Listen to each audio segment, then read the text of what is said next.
I sure like this country around here. All the trees. They smell good. Everything looks like it's just been scrubbed. It's probably as muddy as any place else when it rains. Mr. Matthews, how did you happen to decide to come to Millwood? Well, Sid, I don't suppose you ever had to watch a good farm blow away right out from under your feet. No. Well, it ain't pleasant, watching all your work go for nothing. The children's mama was sort of in love with the place, and she wouldn't give up. But after we collected the money from the insurance she persisted in carrying, why, we just up and sold out. Must have been hard to leave old friends and neighbors. Oh, those folks weren't as neighborly as a man might expect. Say, you know that ad you had in the Farm Journal? Sounded to me just like something I've always wanted. Except that it'll take nearly all the money we Debbie. have to pick. We're here to see if it's all you cracked it up to be. It's just the carburetor the float's sticking. Carburetor. The float's done. Well, anyway, it isn't a tire.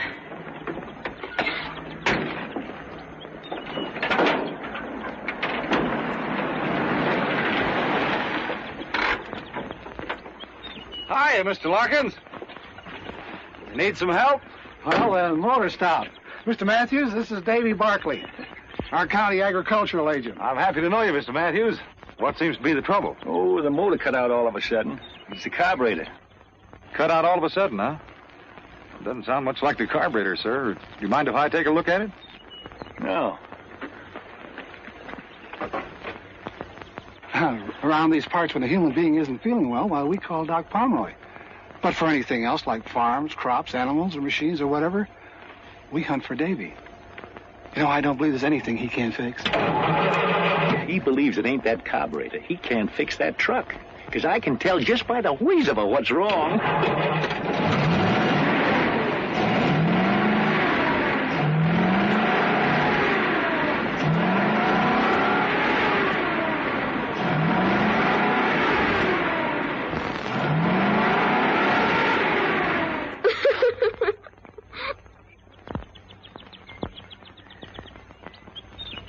Well, Davy, what'd you find wrong? Nothing.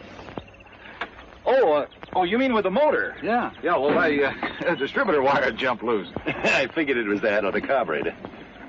Well, I'd check it again if you're planning to go very far. Oh, not too far, I hope. I'm showing Mr. Matthews the Brady place. And if it suits him, we'll have some new neighbors. Say, that's fine. It's a good farm, Mr. Matthews. Yeah, that's what Mr. Larkin tells me. But I'll know better when I see it myself. Well, Davy, thanks for your help. Yeah, thanks. I'd like to come by and see you after you get settled, have a talk with you. Sure, Barkley. Anytime. That is, provided we buy. Well, we'll try to make you feel welcome. You do, sir. I'll catch that hood for you. Thanks.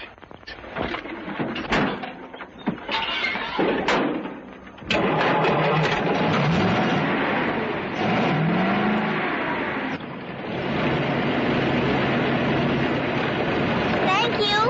So long, beautiful.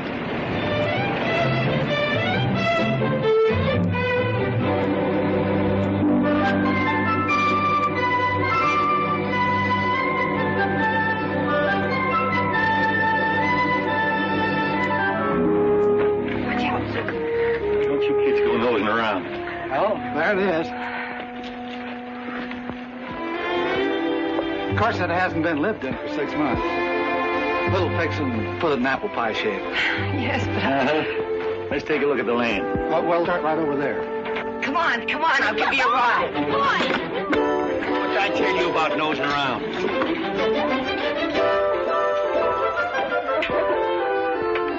Well, there's your big field. 80 acres. Runs over around behind that barn. There's 10 acres of fine timber on top of that hill. And over and back, it's Catfish Creek. I caught some big ones there when I was a boy. What else you got to show me? Well, there's some nice grazing land I'd like to have you see. Then after that, we could take a look at the buildings and the inside of the house. Fine. Oh, whatever furniture you see goes with the place. All it needs to make it a home is people. I feel sorry for houses without people in them. Hey, those kind of thoughts belong to a poet. Oh, but Abigail's our poet. Do you know she can put words together that rhyme the first time? Can't you, honey? It just comes natural to me. That's quite a gift. Papa, can Mr. Larkin show me the kitchen? I guess so. Why, surely, right this way. There's a range goes with it. Good. Now you get your stove, Debbie. Needs a bit of polish, of course. Yes. Well, what do you think? Also, I think it just about fills the bill. But, you know, I'm a great believer in the democratic process. A family, Mr. Larkin, is just like a nation. Everybody in it should have his or her say. Now, I wouldn't think of imposing my will on important decisions that affect all of us. What we do is hold a meeting and vote on things. And whatever the majority rules, that's what we do. I'll show you what I mean.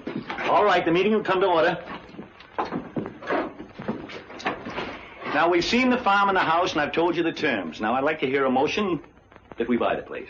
I make a motion that we buy it. Do I hear a second? I second the motion. No discussions? All those in favor, hold up their right hands.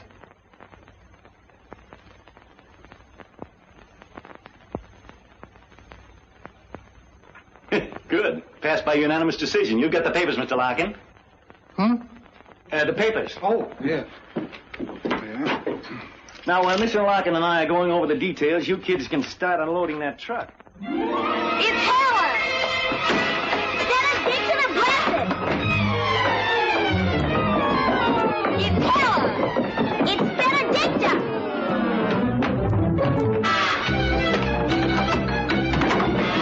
Benedicta!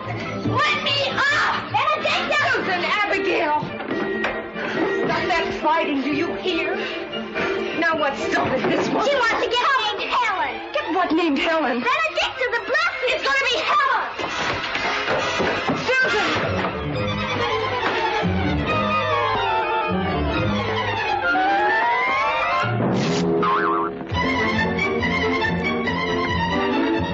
Papa, you did buy her! You did bring Helen! Helen? Her name's Benedicta! And then what? Benedicta the Blessed! What are you kids talking about? Benedicta, our new cow! But, Papa, you as good as promised I could name her, and I've chosen Helen. It's a beautiful name. It stinks! It does not. It stinks! Yeah, cut that out, you kids. Neither one of them names will do because what I bought ain't a cow. You can name that if you want to. Take him the pen, Penny. Be careful, son. He's kind of mean. Debbie, can't you keep these kids out from underfoot? I thought you were buying a cow. You'll get your cow, Debbie, a pair of them. Mr. Claiborne, here's letting you have through with a bargain. Oh, about that tractor, Mr. Matthews. I'll let that go at a good price, too. Terms, if you like. Tractor? But we can't afford a tractor. We spent so much money already. Mr. Claiborne, I'll talk to you about that later. I'd like to think it over. Accommodate yourself, Mr. Matthews. Only a buy like that don't wait long for takers. Yeah, I know that, Mr. Claiborne. I imagine the young ones will be starting school right away, No, I thought I'd keep them out until next term. We're going to need all the help we can get, you know. I suspect you will at that, seeing the season's so far advanced. Tractor come in mighty handy. Sure would. Well, so long. So long, Mr. Claiborne. Now, Debbie, about that tractor. Papa, Susan, Abigail, and Phineas are not staying out of school. You need help, and we can't afford to... I'll manage. We promised Mama they'd get their education. Phineas can help you before and after school, and the girls and I'll divide the chores. We'll hold a meeting and decide. No. They're going to school.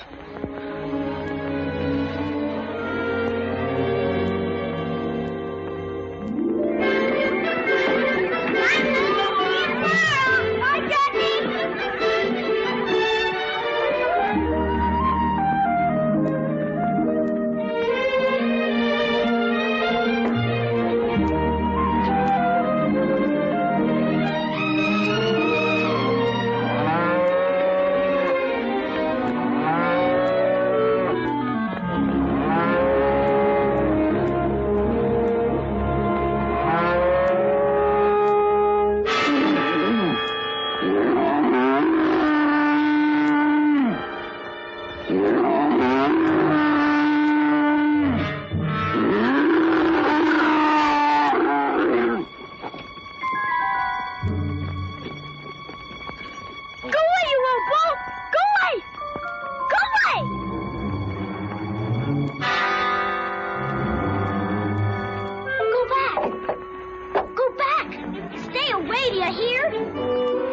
want to get by and go home.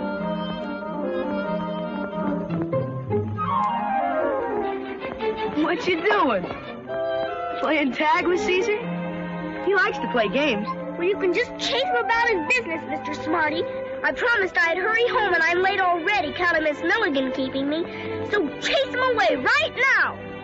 Well, if you're going to act so bossy about it, I'll leave you right where you are.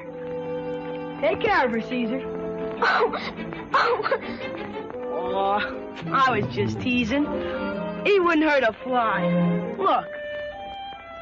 He's a purebred Angus, imported all the way from Scotland. Come on, scratch him. He likes it. What's the matter? You scared?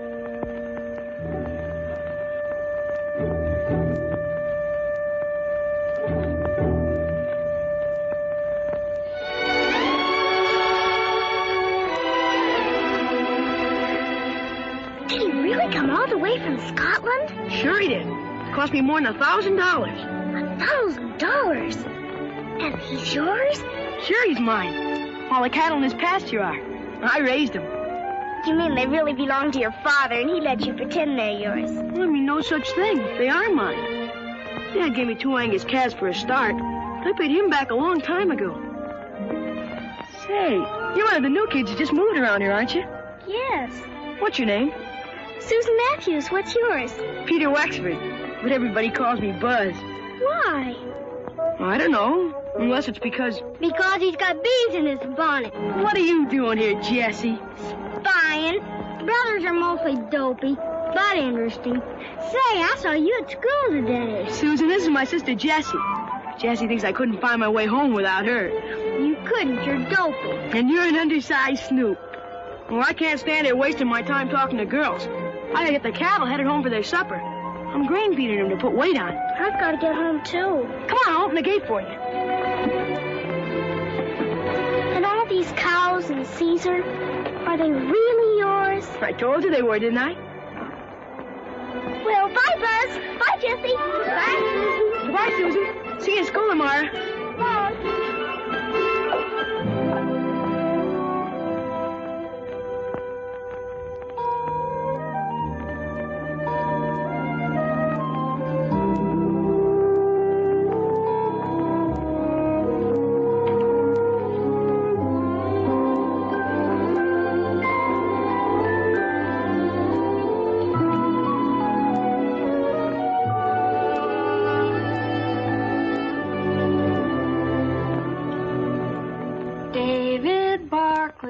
Very handsome. David Barkley is tall and slim. David Barkley is very handsome. Bet the girls all fall for him. What kind of a song is my little girl singing? Something she just made up? What, Papa? That song you're just singing about somebody named David Barkley. Why, I hardly knew that anyone would hear it. But surely you remember David Barkley, Papa. He's the county agent. You know, the man that knew more about your truck than you did. The one that stared so at Deborah. What about him? Why, nothing, Papa. At least nothing that means anything, I'm sure. Well, if it doesn't mean anything that all the girls fall for Mr. Barkley, why don't you tell us what you know? I'm sure we'd all like to hear. I don't know how Abigail would know it, but I think what she wants to tell you is that I met and talked to Mr. Barkley in Millwood today. Henry Larkins told me when he delivered the groceries. It'd be much nicer, Abigail, if when you wish to tell things on the rest of us, if you'd be more straightforward about it. Oh, I don't want to even think what's going to become of us if these suspicions and bickerings keep up.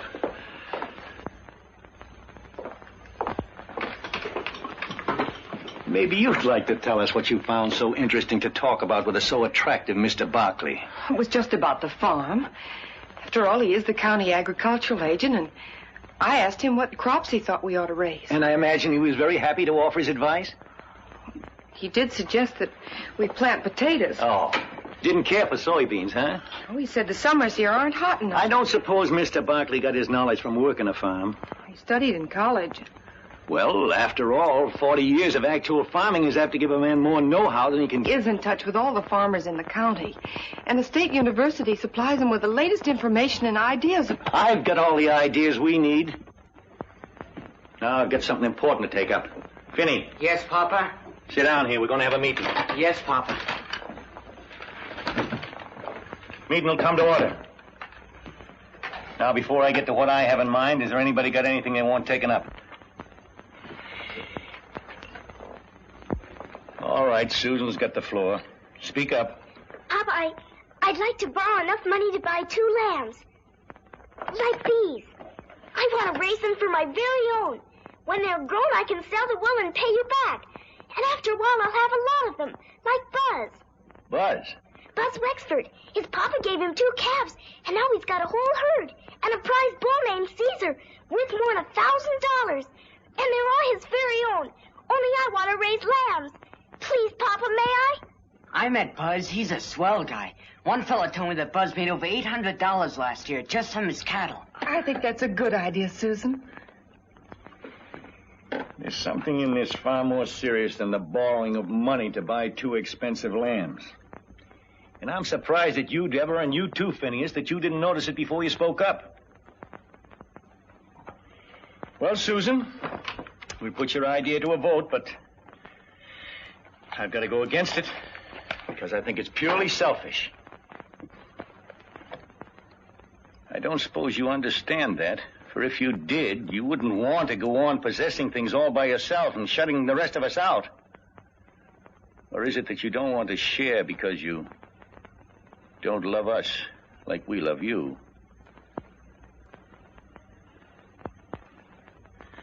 Well, you heard Susan's plan and the discussions about it. Now we'll put it to a vote. All those against? Shouldn't those in favor vote first? What difference does it make? Those against.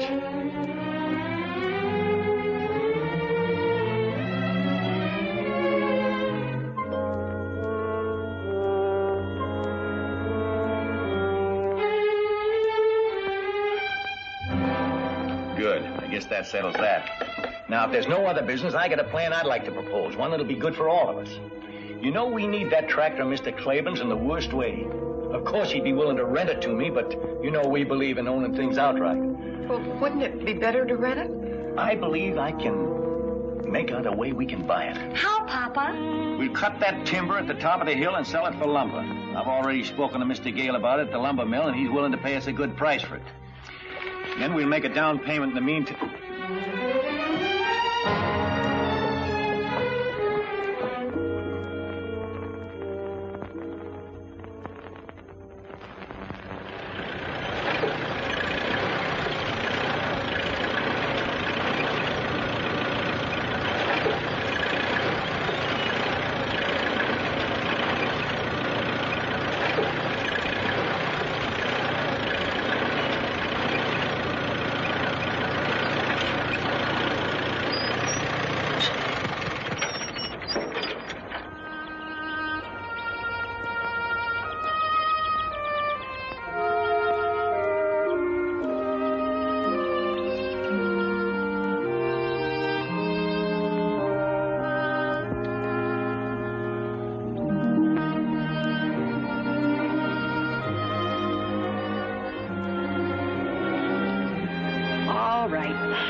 Out with the baby. What's wrong? He isn't fair. Papa isn't fair. He got his tractor, but I didn't want those lambs for my own because I don't love all of you. I wanted them because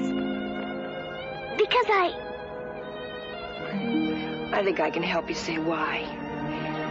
It's because you want to be an individual. And to prove that you are one, you got to do something all by yourself. To own something that's wholly yours. Is that wrong? I don't think so. But how'll I ever be able to do anything like that? Abigail always votes the way Papa does.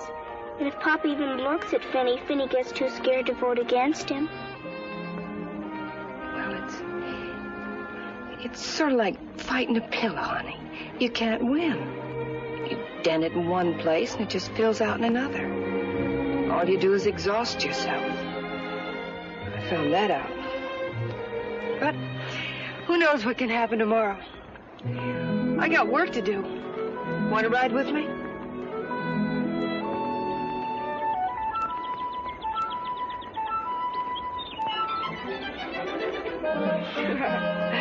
That's better.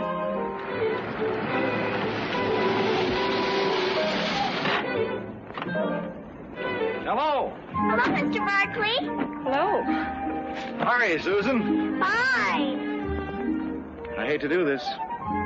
Miss Matthews, with the power vested in me by the United States government, I must ask you to keep an eye on this young woman. Why, Mr. Barkley, what do you mean?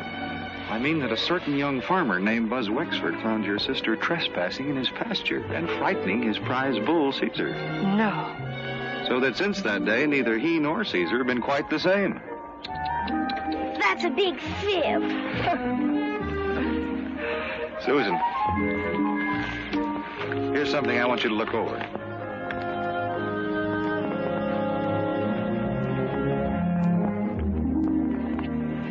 What have you decided about your crops, Miss Matthews? I told Papa, my father, what you said, and he figured he'd rather work a crop with which he's more familiar. Oh. Well, I can understand how he feels. I see you've started your plowing. Yeah, I just hope I can keep the furrows straight. Would you mind a suggestion? No? The furrows would be more effective in holding water and preventing erosion if they were run across the field. The one bad place on your farm is that hill. There's a soil condition up there that should be protected by some drainage ditches. What kind of soil condition? An old fault runs across the top. The water seeping into it might tend to loosen the front of the hill. You mean that the whole face of that cliff could fall onto our farm? Well, it's really... Well, Mr. Larkins never told us about that. I doubt if he knows it. It's an old fault. There's no active danger with the trees and their roots to hold the soil. But Papa's cutting down the trees. Mr. Barkley, would you mind telling my father about this? By all means, I certainly think you should know about it. He's up on the hill now.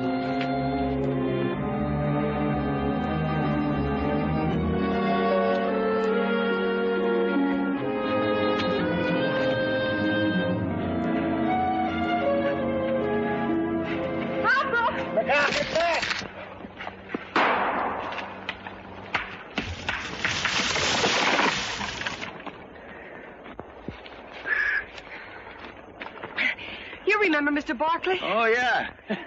What's on your mind, Barkley? It's about these trees, Mr. Matthews. I'd suggest you leave them standing, sir. I expect you county agents have got to make some sort of suggestion in order to hold your jobs. Well, if you don't mind, I'd like to show you something, sir. It's right over here.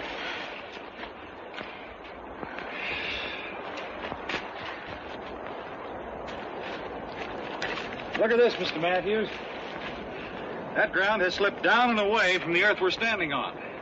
Yeah, but that looks to me like it happened an awful long time ago. It did, but there's no telling how deep this fracture goes. Look. Here is the face of your hill. This fault runs across here and has a natural drainage into a dry ravine down below that points directly at your farm. Without these trees, the whole top of this hill could erode away.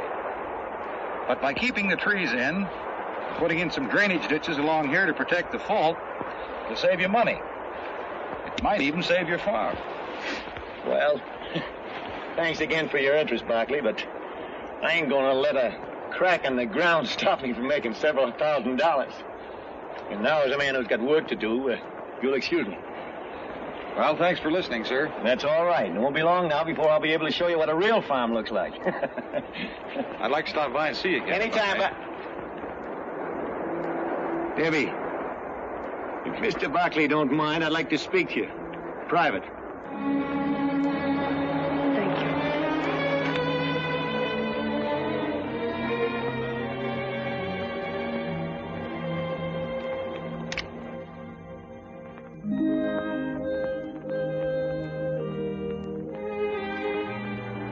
Mr. Barkley! Mr. Barkley! Can I... May I walk to your car with you? Well, don't you think it might cause people to talk? There aren't any people. Oh, well, in that case, come along. Has Deborah a steady boyfriend? Deborah? What's so surprising about that? She's a very pretty girl. Deborah? Well, yes, don't you think so? No. You can take my word for it, she is. She is? Mm-hmm. She, ever go out with any of the fellas back where you came from? Only Charlie Gidget. Charlie Gidget? What did he look like? Oh, he was tall and kind of skinny. And his teeth stood out like this. He didn't have much hair. Sounds kind of unattractive. Did Deborah like him? I don't know. She laughed at everything he said. How many times did she go out with him? Just once.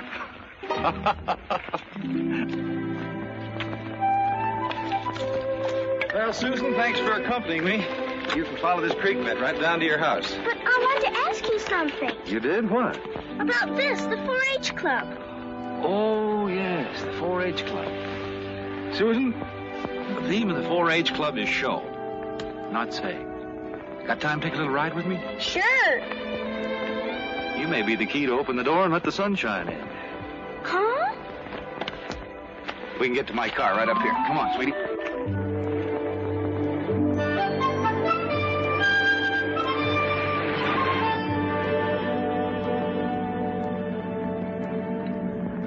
That's a funny name for a club. 4-H. Each one of the letters stands for something. The first H stands for head, the second for heart, the third hands, and the fourth health. And the 4-leaf clover is for good luck. I think 4-H club members make their own luck. Can people do that? Sure, if they use their heads, hearts, and hands. You see, Susan, the 4-H club was started for kids just like you, to help them learn better methods of farming and homemaking, so that when they grow up and have farms and homes of their own, they'd know how to run them successfully. As county agent, it's part of my job to help the club members with their projects. Huh? Each member has a project, a piece of work that he plans and carries through all by himself. Oh. It can be almost anything. Oh, raising rabbits, a garden, calf, chickens, fruit trees. Baby lambs? Sure. Or sewing, cooking, canning. There are all kinds of projects. Is Buzz Wexford a 4-H member? Buzz? Oh, he's the star of the Millwood Club. He's already made enough money from his Angus herd to put himself through college.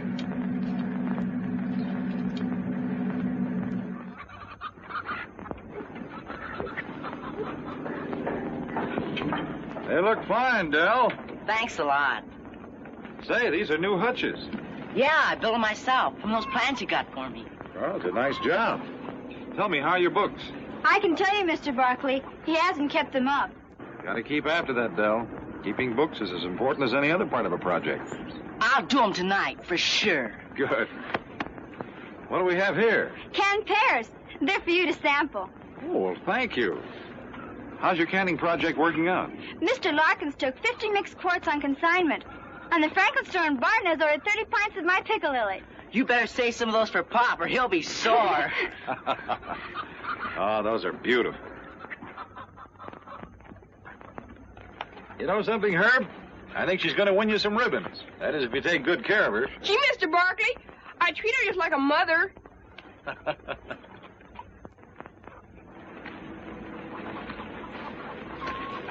Did you get the lime I suggested, Roberta? Yes, and I used the proportions you gave me.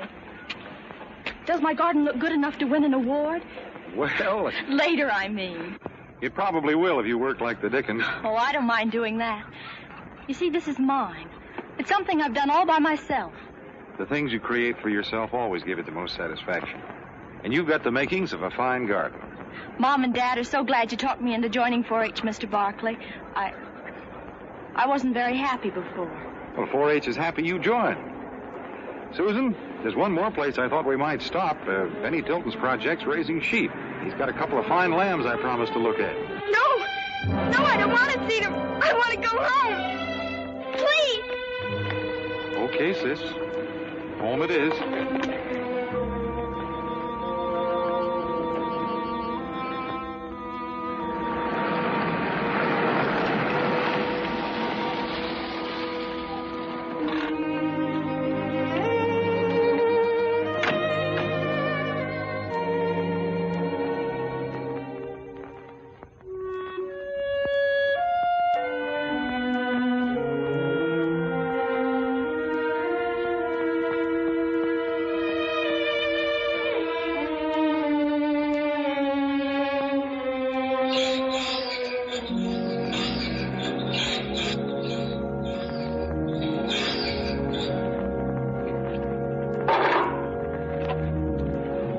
Matthews, I'd like... About the furrows, Mr. Barkley, my It's not about the furrows. We're having a dance in town Saturday night, and I wondered if you'd like to go with me. I'm afraid that'd be impossible.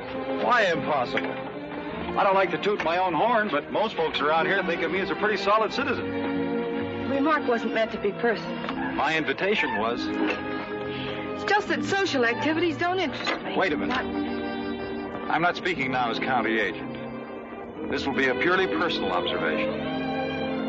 You're a coward. Your father, who's probably ruined several farms and is setting out to ruin this one, seems bent on ruining his family as well. Don't interrupt me. I just brought Susan back from showing her some of the work being done by the 4-H clubs. She pretended she didn't like the idea. For the same reason that you just turned down my dance invitation. Because you're both afraid of your father. Some excuse for Susan. She's just a little girl. But there's no excuse for your quitting without putting up a fight, except cowardice. Mr. Barkley, if you don't get off this property right away, I'll run you off with this tractor. You haven't got the gumption, Miss Matthews.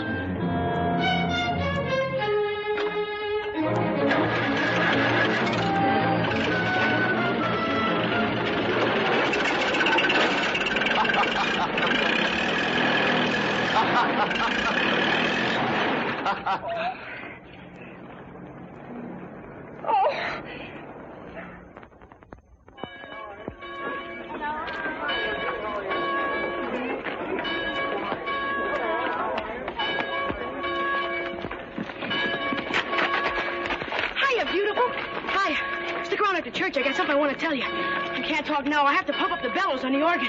Don't forget.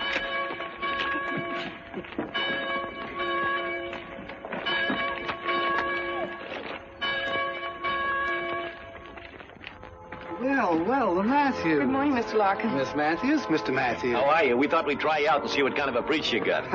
Welcome to our church. It's a nice church, Mr. Larkin. Yeah. It looks friendly. We mean it to be. Our Reverend Benton is less given to preaching at us than talking to us. We like it that way. I'll show you to a seat.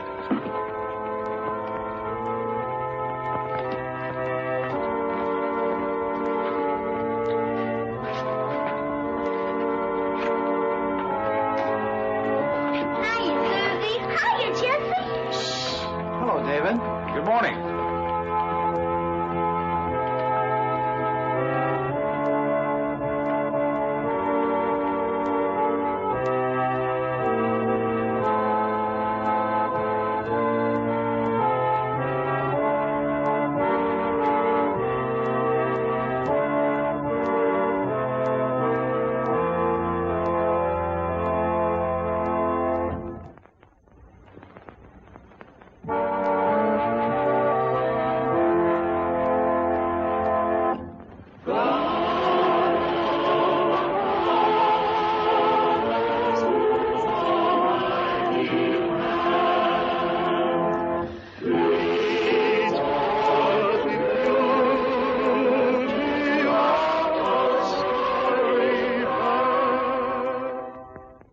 My sermon today is inspired by the story of Moses and the promise that God made to him.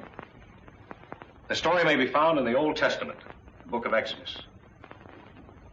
The promise was that if Moses and the Israelites, who were suffering cruelties and slavery at the hands of the Egyptians, would but have faith, God would show Moses how to lead them out of their bondage into a land of milk and honey.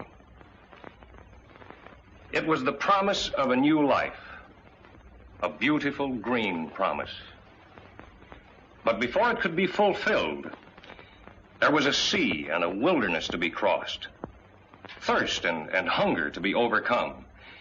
The fulfillment, you see, had to be earned. Now, I find a parallel between those ancient Israelites and ourselves, all of us. We, too, are in bondage, lashed with the bullock-hide whips of ignorance, shackled by the iron chains of the unknown. But the same promise, the beautiful green promise, has been made to us. Only the sea of doubt, the barren desert of illiteracy, the hunger of bigotry and the thirst of incompetence stands between us and freedom, between us and the land of promise.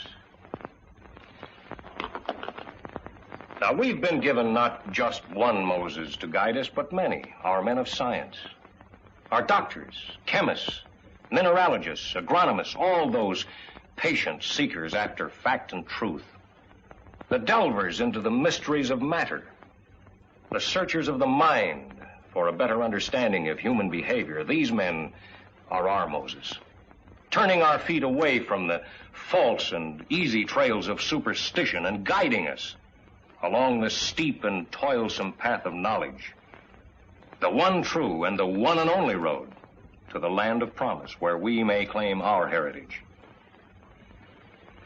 To my mind, the really sinful man or woman is the one who, through bigotry and ignorant pride, refuses to learn, and calling his ignorance virtue, tries by self-made rule and by scorn to keep all others from learning. These are the real sinners. And here is the vilest evil.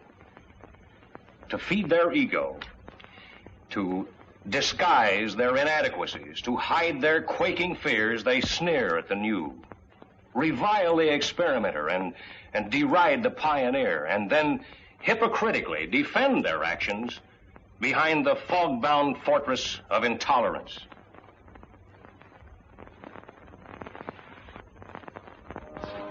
Mr. Matthews. Enjoyed your sermon, Reverend. It was a fine talk. Made sense. Thank you, Mr. Matthews. I'm glad you could accept my invitation to attend our service. I'll see you all again next Sunday, I hope. Oh, we'll be here. We're a church-going family. Papa, we must hurry. Come along, Abigail. Young man? Excuse me. Surely.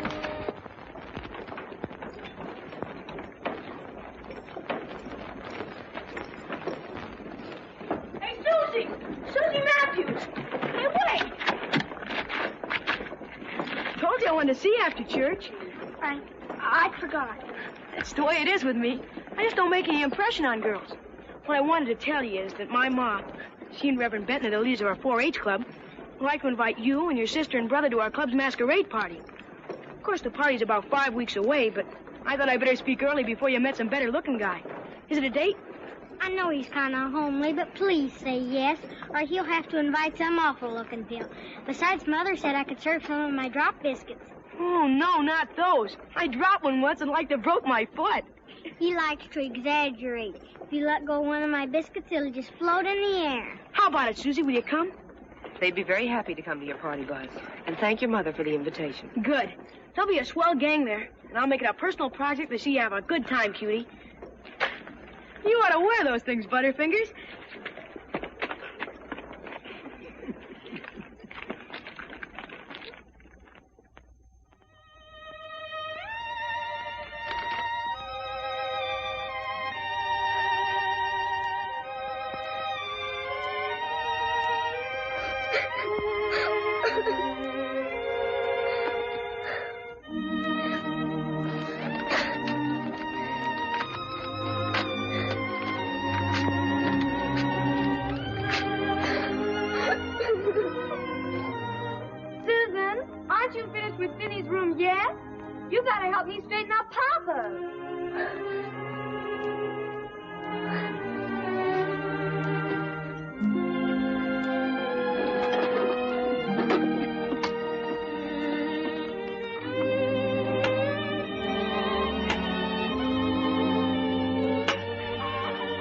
What you doing with my fishing tackle?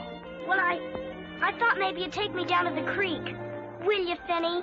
Oh, gee, Oh, I daresn't, Susie. I ain't got the wood cut for Deborah to cook supper with. Papa'd skin me alive. Oh, please, Finny. We'll only stay a little while, and I'll help carry in the wood. Well, maybe there'll be some early ones hungry enough to bite. But we gotta start home in time for me to get the wood in. Boy, this looks good, Susie. We ought to get some big ones here. Come on. I can get up by myself.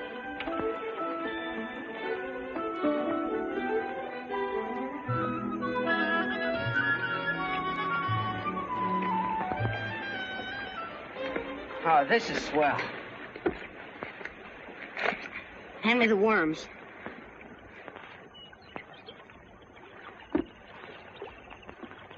Here you are, Susie.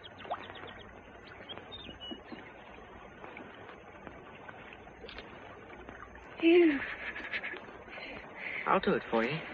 No. It isn't fair to let others do an unpleasant thing you can do for yourself. Just because it's unpleasant.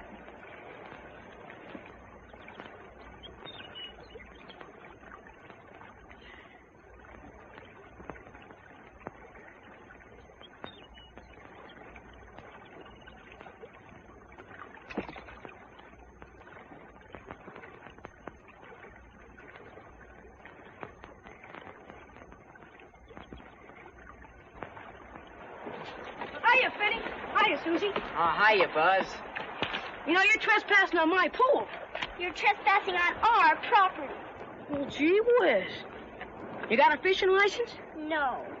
Well, if you won't say anything, I won't. You're fishing in the wrong spot.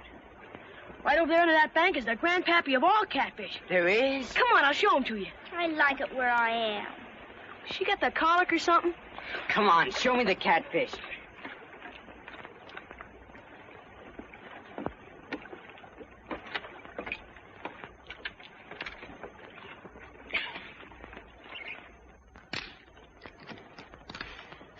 What is it, Buzz? It's Jessie. Pretend you don't notice or you'll embarrass her. She's spying again. See that shadow? There he is. Gee whiz, let's try and catch him. Oh, he's too smart. All he does is just bump the bait. Jessie! He's almost as smart as Buzz thinks old Caesar is. Caesar is smart. Caesar's smarter than you anyway. You didn't know I was trailing you. Sure didn't. I thought it was an old stray cow. Did ya? Homer says you're gonna enter Caesar in the state fair this fall. Are you, Buzz? He is if he wins at the county achievement day.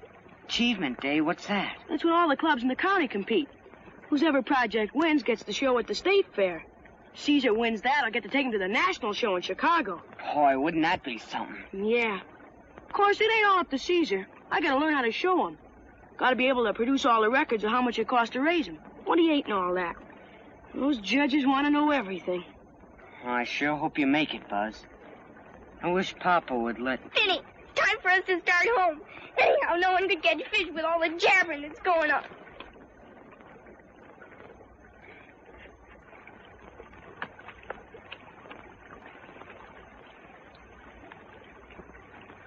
Now you did it. Did what? Only a woman would understand. Oh, shut up.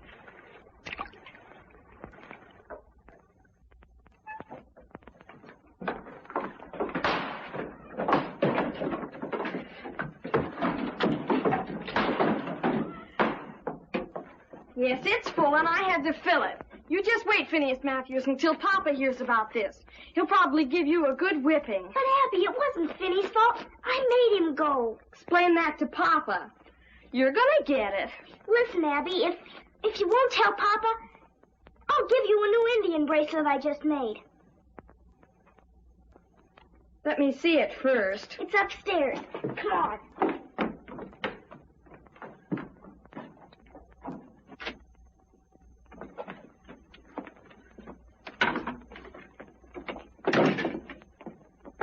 The bracelet will be mine for keeps, you know.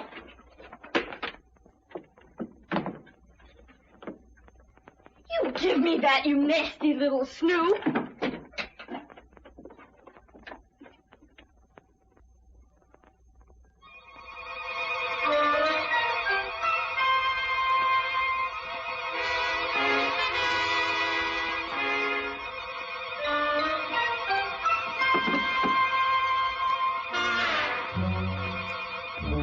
If you rip that out...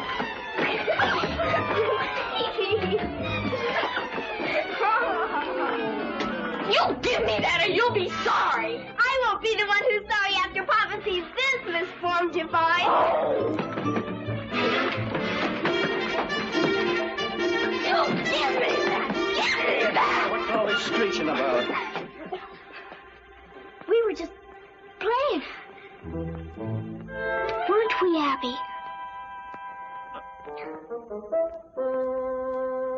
Why, yes, Papa. We were just playing. Well, I guess two healthy girls are going to make a little noise, but hold it down, huh? I'll go with you, Papa. There's something I want to show you. What? What a fine pile of wood Vinny cut for Deborah.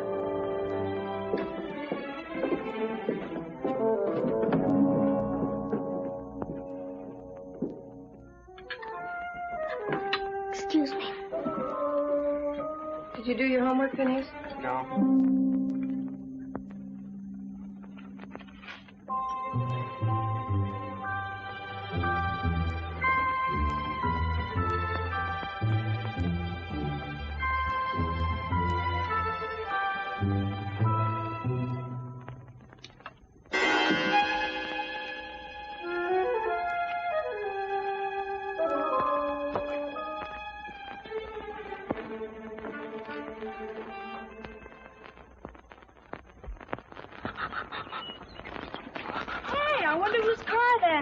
It isn't Mr. Barkley's.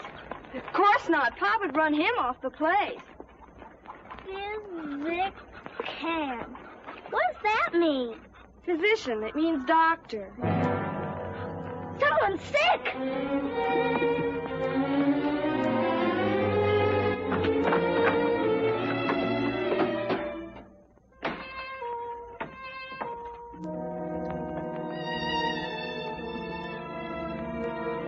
Deborah's.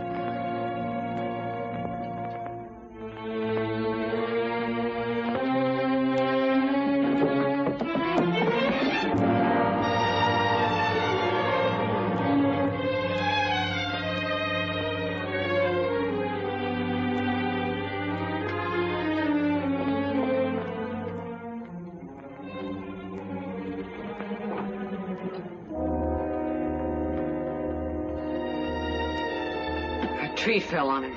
Oh, Papa! Abby, be careful. He has 2 bad leg fractures and a nasty cut on his head. I'm afraid he'll be laid up for some time. When I get the splints on, he'll rest easier, but he's going to need a lot of care. You get the best of care, Dr. Palmer. Good. Oh, would you send one of the youngsters down to my car and get my other grip, please? Vinny.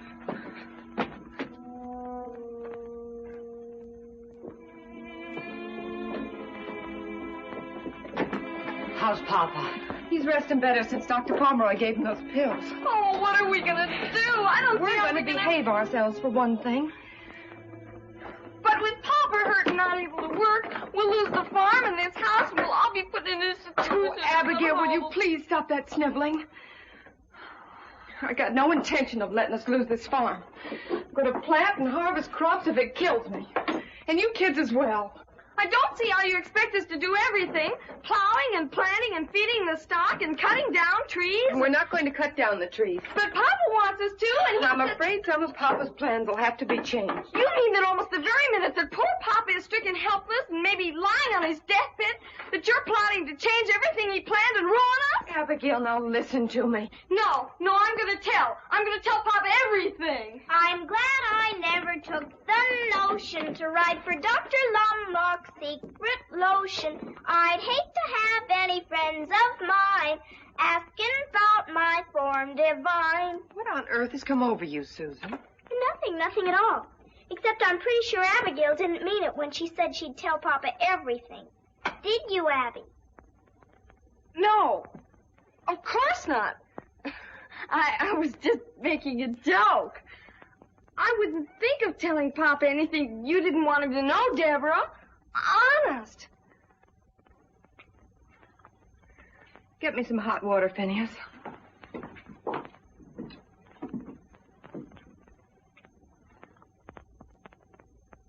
Of course, the children are in school, but they do help with the chores. So, as far as my father and the house go, I think we can manage. But it's the farm that bothers us. And I just thought that perhaps you could give us some advice on what we could best do.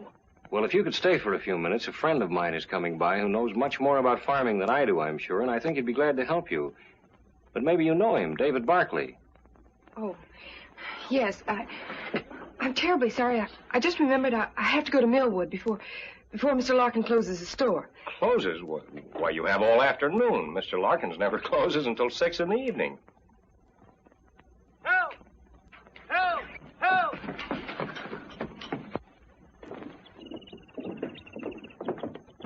Help! The truck's brakes must have slipped. I can't let go long enough to set them.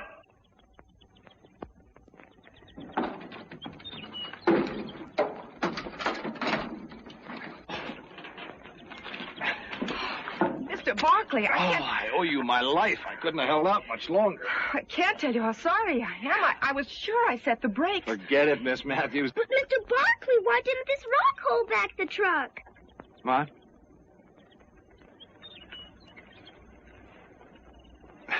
A thing like that could ruin a tire.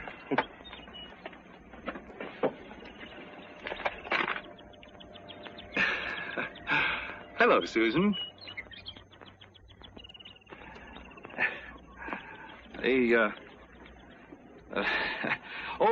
Reverend, my sister-in-law and her mother wanted me to say goodbye to you. Tell you how much they enjoyed your sermon last Sunday. Oh, thank you. Have they gone home? Left yesterday.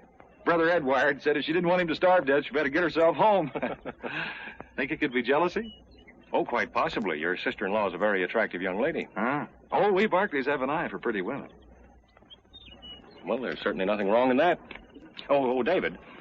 Miss Matthews came by to ask my advice on how best to manage the farm now that her father's laid up, and I told her I thought you were the one really most qualified to help her, and it just occurred to me.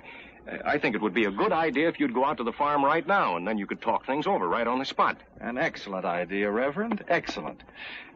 Would you lead the way, Miss Matthews?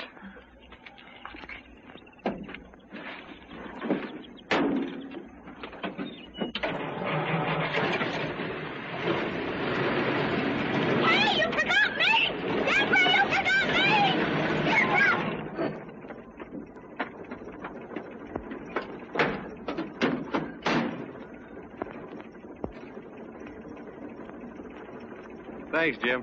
Thanks a lot.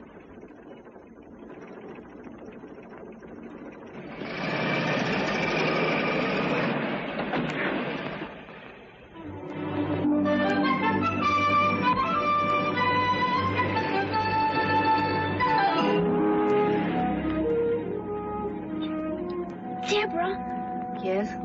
Debbie, could I join the 4-H club and have a project raising lambs? Oh, I know I was outvoted, but it wasn't really fair. Oh, please say yes, Debbie, please. Please. Well, we might just as well get hung for a lamb as a sheep. Only if your lambs cost too much, you'll have to choose some less expensive project. Oh, I don't know how much purebreds cost, but the minute we stop, I'll ask Mr. Barkley. He'll know. He's so pretty.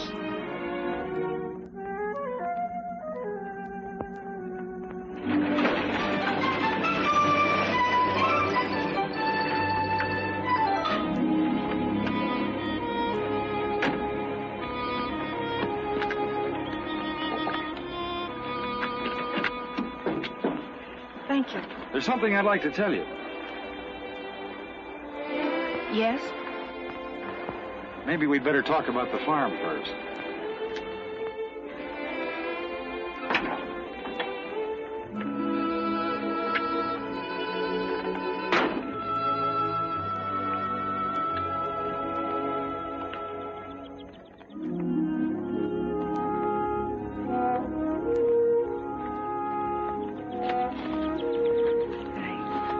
I shouldn't have let Reverend Benton talk you into trying to help me.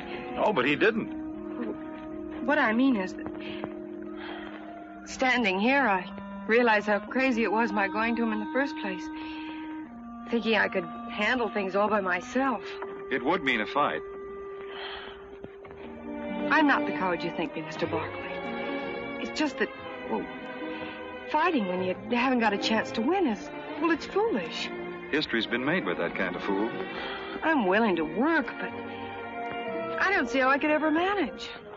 All this land and the children. Oh, it'd be tough, all right. If you had the courage to try, I could help. There are methods and shortcuts that I could show you that would cut the job down to manageable size. That is, if you're not afraid to tackle it. I'm not afraid. It's just that... How could I start? Can you take orders? I think so. Good. The first one is that you call me David. Mr. Barkley, Well, now, if you can't follow a simple order like that, there's no sense going on. Frankly, David, I'm scared. The best way to overcome that is to get busy. Come on, Deborah.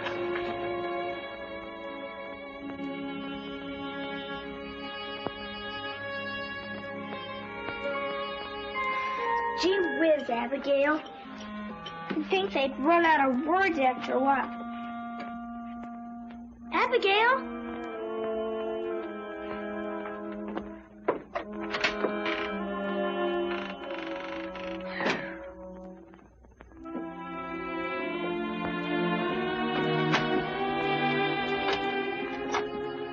Thank you, Abigail.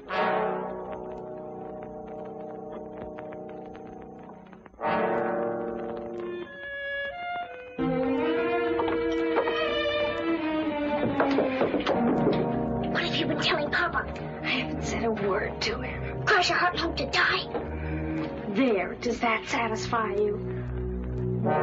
Deborah! Deborah, come up here! Deborah, you hear me? Yes? Yes, Papa.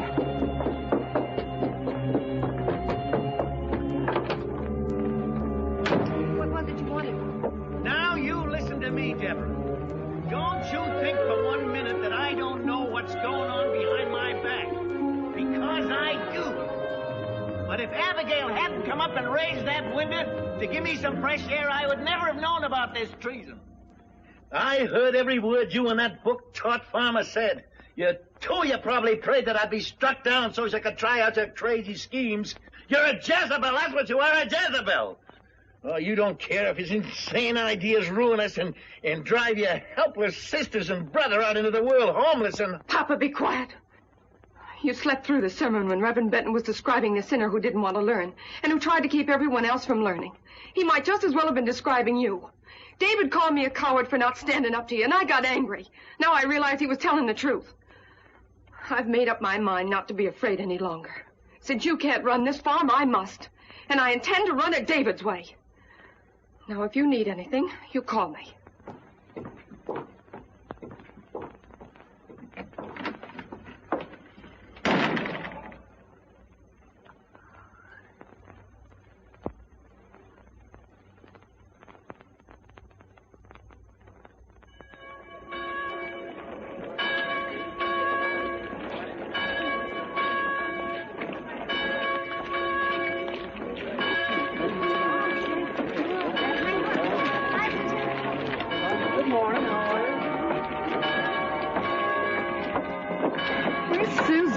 I don't know, and furthermore, I don't care.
Doc sure uses a lot of air. She likes to hear that old organ roar. What is it you want to tell me about? Well, Buzz,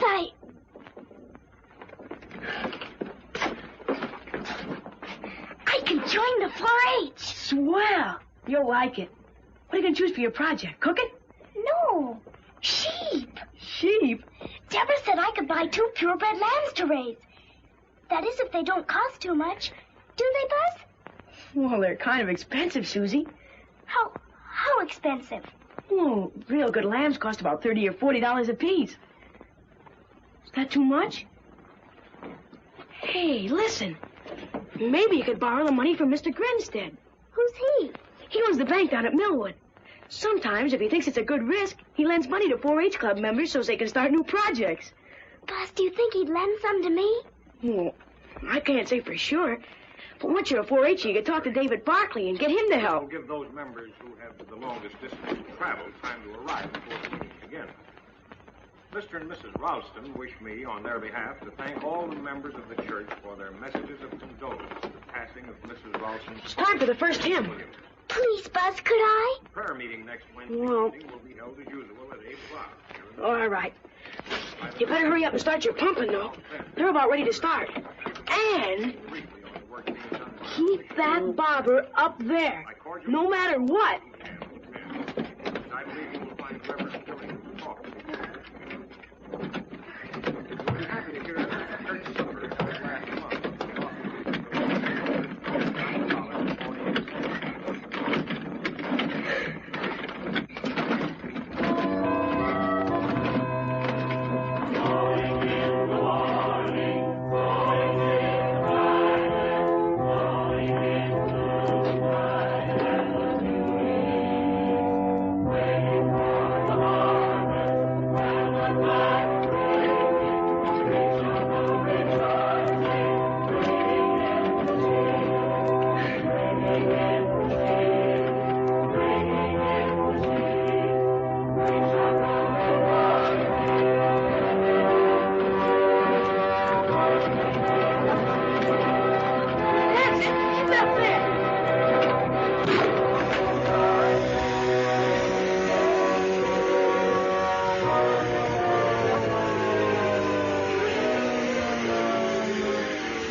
The fire burned all the cover off the north side of Strawberry Hill, leaving it bare and subject to erosion by rain. Excited?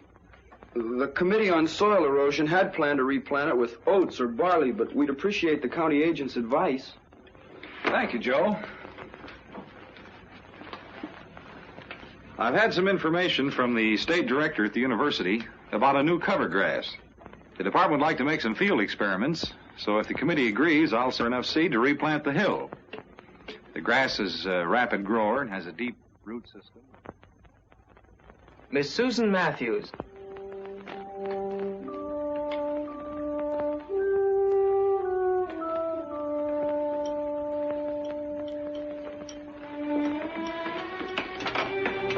Just step up there, please. You've been approved to become a member of the Millwood 4-H Club. Please raise your right hand and repeat the 4-H pledge after me. I do solemnly swear that I, Susan Matthews, will uphold the rules and bylaws of the 4-H Club. I do solemnly swear that I, Susan Matthews, will uphold the rules and bylaws of the 4-H Club. And as a true 4-H member, I pledge my head to clearer thinking. And as a true 4-H member, I pledge my head to clearer thinking. My heart to greater loyalty. My heart to greater loyalty. My hands to larger service. My hands to larger service. My health to better living for my club, my community, and my country. My health to better living for my club, my community, and my country.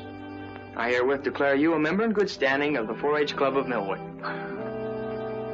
Here's your membership card, your 4-H badge, and a member's card to put on your house. Congratulations and good luck on your project. Congratulations, Susie. honey. Thank you, Mrs. Wexford. Thank you, everyone. I'm going past your house, Susan. Would you like a ride? Mom and me were going to take her, but you better take her, David. She's got something to ask you. Well, good deal. Goodbye. Catch you later.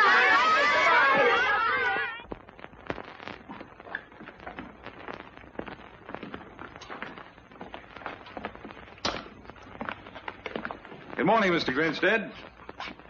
This is Miss Susan Matthews, the 4-H Club member I spoke to you about. Susan, this is Mr. Grinstead. I'm pleased to meet you, Mr. Grinstead. Come in.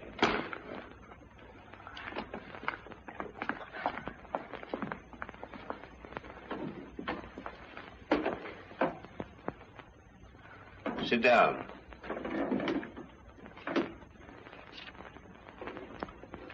You belong to the 4-H. You want to make a project out of raising 2 purebred, caracal lambs.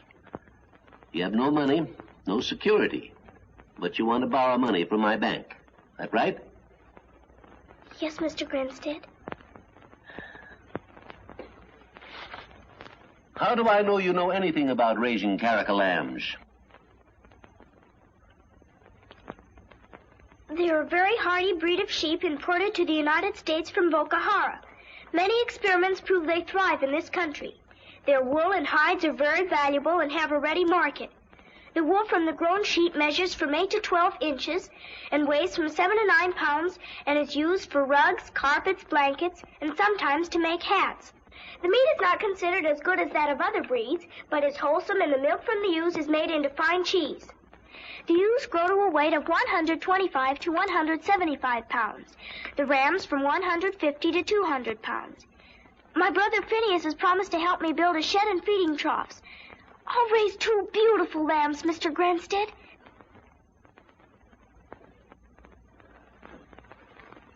Do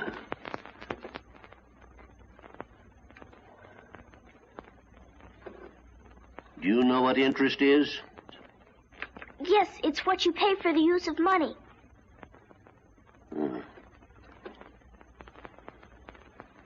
My bank charges 6%. Are you prepared to sign an agreement to pay that for any money you borrow? Yes, Mr. Grinstead.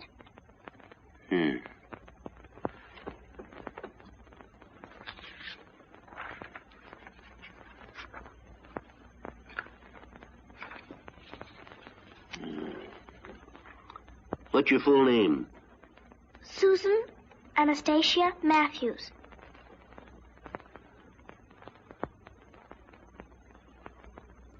Your address? RFD number 3 Millwood. How much money would you need? $75.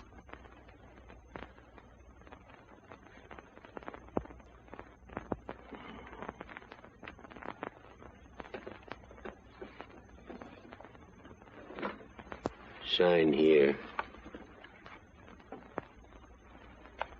Oh, Mr. Grinstead.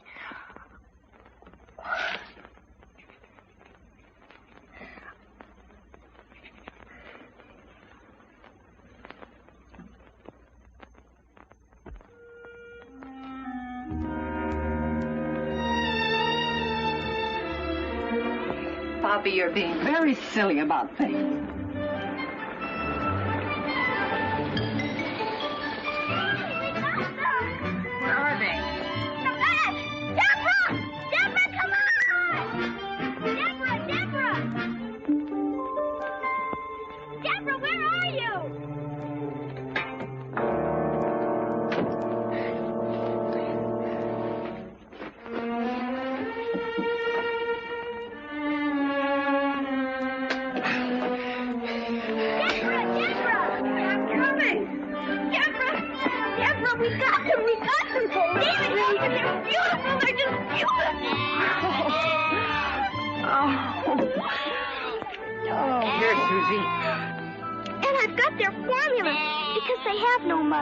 But I'm going to be their mother and bring them up to be the 2 best lambs in the whole wide world.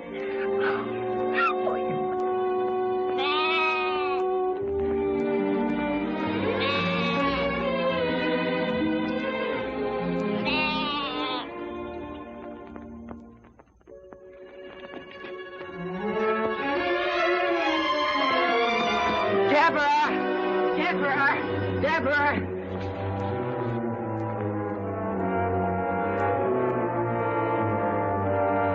Where? Up in the woodlot on the hill. They got a power saw and everything.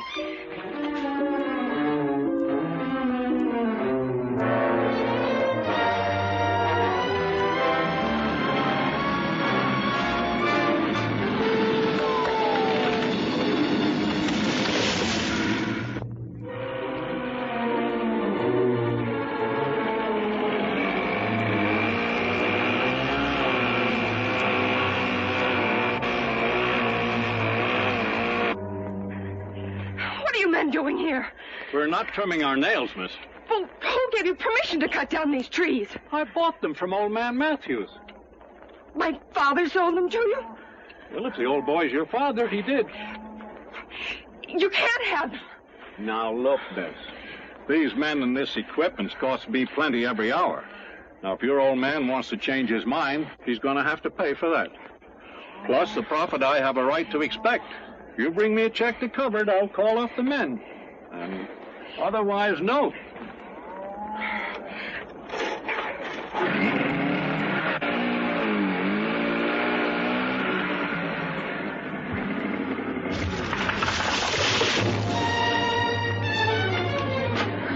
You better stay here, Finney.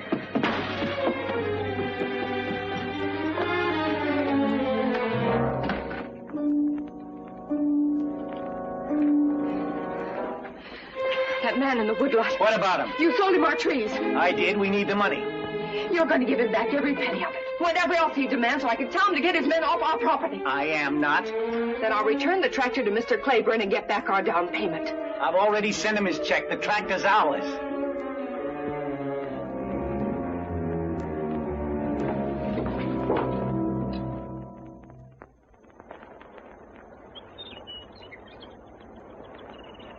If they just hadn't taken out all the stumps. Papa wanted him to. He planned to put in a vineyard.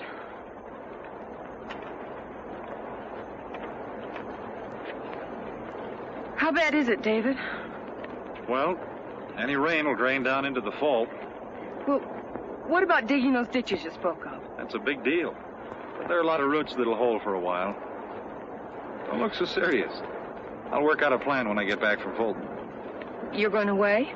Only for a week. Think you can bear it? I guess so. If I must.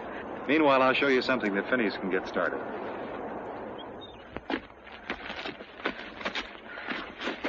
Now, this erosion here funnels water right into the fault.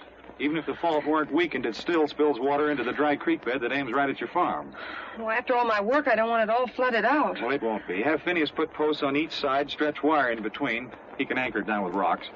And it'll catch any rubble that comes down this way and gradually fill in. There's another spot over here.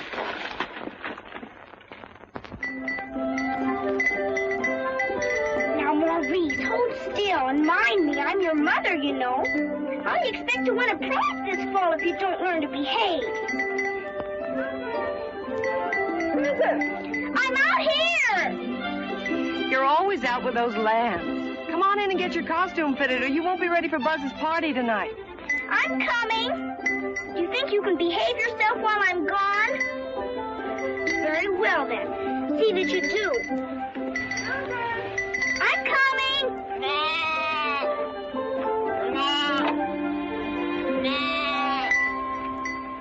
Here's your hood, Susie. Thanks. I wired those ears up good. They're beautiful. Let's try this, Phineas. Ow. Well, stand still. Gee, you look swell. Deborah made it. I'm Daniel Boone. No. Hey, you going with us? I'm going out, but not with you. Where? To a dance. To a dance? Well, don't act so surprised. That's not very flattering. I'll bet I can guess. David Barkley's back. Oh, you're much too smart. He's coming back late this evening. Oh, gee whiz. Susan, there are times when I could just...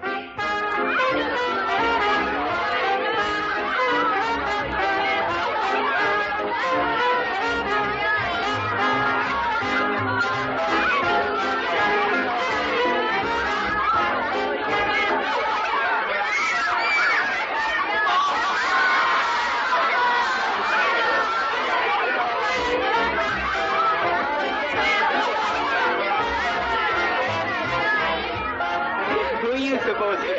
Mom says she's a femme fatale. I am not. I'm on to Harry, the famous international spy.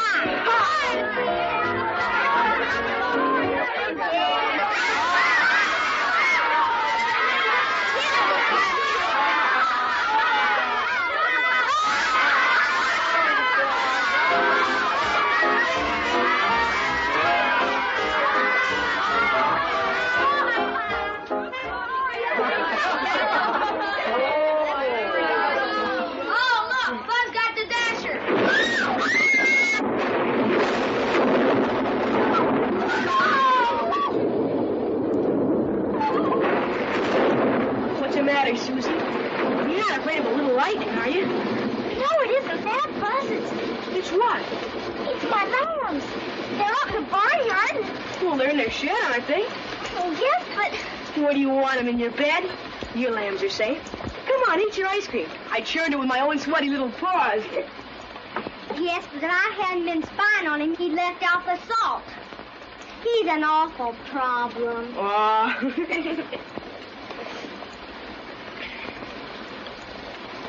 You want to trade?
Just a moment.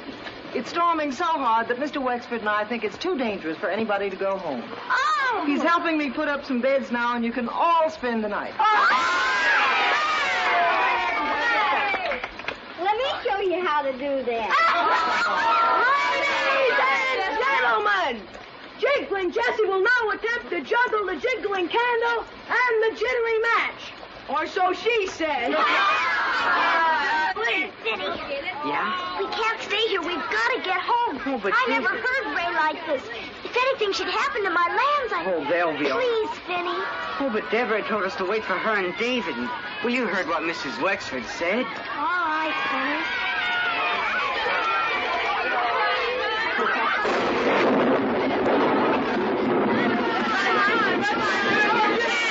Oh, you're going to miss it.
she... All right, just worn out. Where's Deborah?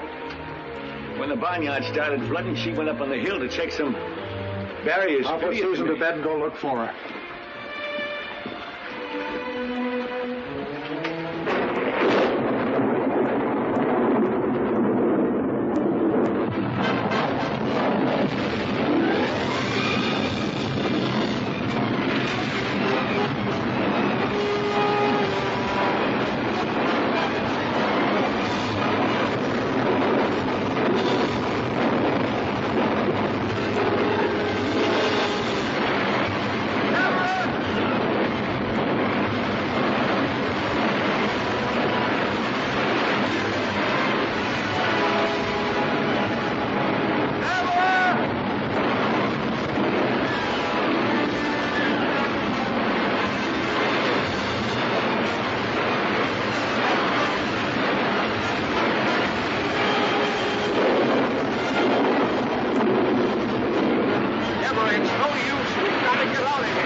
I'll get you some breakfast, Susan. No, thank you. I don't feel like eating. My lambs, are they... Behind the stove, Susan, fat and sassy.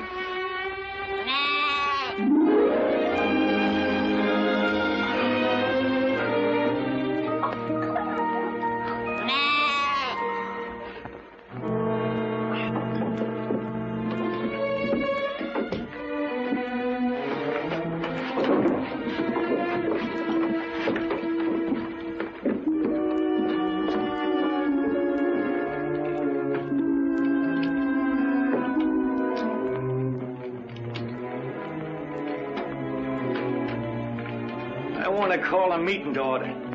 I'll wait outside. You're mixed up in our affairs enough to stay and hear what I've got to say. Sit down, all of you.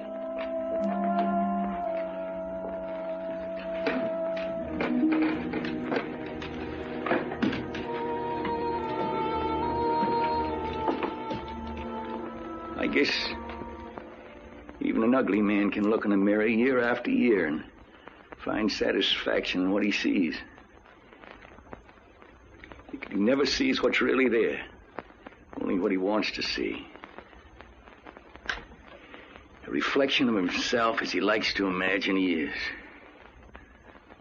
But if one day something comes along that makes him look closer, he'd know then and forever after that he was just an ugly man. Mr. Barkley, I knew deep down inside your advice was well-intended and good. But I turned it down just like I did everything else that didn't happen to agree with my own peculiar notions. Also, I was afraid that you and Debbie, well, I was afraid of losing her and all the work she could do for me. I preached the idea of us all working and owning together because I was afraid to compete with others and show up my own lack of ability. I tried to hide all this, even from myself, behind what I was pleased to call the democratic process. That my judgment was bad and my methods unfair, I realize now that it's too late. We're in desperate trouble, all on account of my bullheadedness, without much hope of saving ourselves. But if you children could find it in your hearts to forgive me, I know that I could find in that the courage to try and make things up to you. We understand, Papa. And don't worry. Everything's going to be all right. Papa.